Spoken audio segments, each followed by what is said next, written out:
क्या हो अगर मैं आपसे कहूं, जिस लक्ष्मण रेखा की कहानी हम बचपन से सुनते आए हैं वो शायद कभी थी ही नहीं। हाँ, वाल्मीकि रामायण में उस रेखा का सीधा उल्लेख नहीं मिलता। तो फिर सवाल ये है, अगर लक्ष्मण रेखा नहीं थी तो सीता हरण कैसे हुआ और ये कहानी आई कहां से? आज हम खोलेंगे रामायण का वो सच जिसे बहुत कम लोग जानते हैं। नमस्कार, आप देख रहे हैं साहब की साहिबी।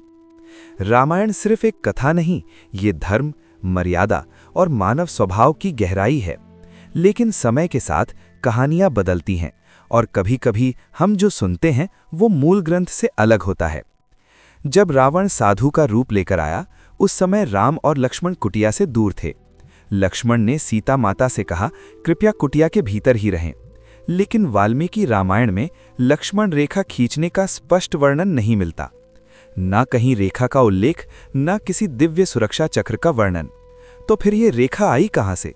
दरअसल ये प्रसंग मुख्यतः बाद की रामायणों में मिलता है, जैसे रामचरितमानस और कुछ लोक कथाओं में। समय के साथ इस घटना को प्रतीक के रूप में प्रस्तुत किया गया। लक्ष्मण रेखा का अर्थ केवल जमीन पर खींची गई रेखा नहीं था, वो एक मर्यादा थी, एक चेतावनी थी, एक सुरक्षा सीमा थी। असल प्रश्न ये नहीं है कि रेखा थी या नहीं, असल प्रश्न ये है, क्या सीता माता ने मर्यादा तोड़ी या ये भाग्य की योजना थी? ध्यान दीजिए, रावण सीता को छू नहीं सकता था जब तक वे स्वयं सीमा पार न करें। ये हमें क्या सिखाता है? कभी कभी बाहरी खतरा उतना बड़ा नहीं होता जितना हमारी एक छोटी सी चूक। तो क्या लक्ष्मण रेखा केवल एक प्रतीक है? हाँ, ये जीवन की हर उस सीमा का प्रतीक है जो हमें बचाने के लिए बनाई गई है। धर्म की सीमा, विवेक की सीमा, संयम की सीमा। जब हम उसे पार करते हैं, परिणाम हमारे हाथ में नहीं रहता।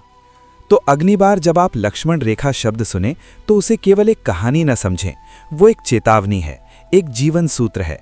रेखा जमीन पर हो या न हो, मर्यादा मन में होनी चाहिए। अगर आपको रामायण के ऐसे गहरे और कम सुने हुए रहस्य जानना पसंद है तो चैनल को सब्सक्राइब करें।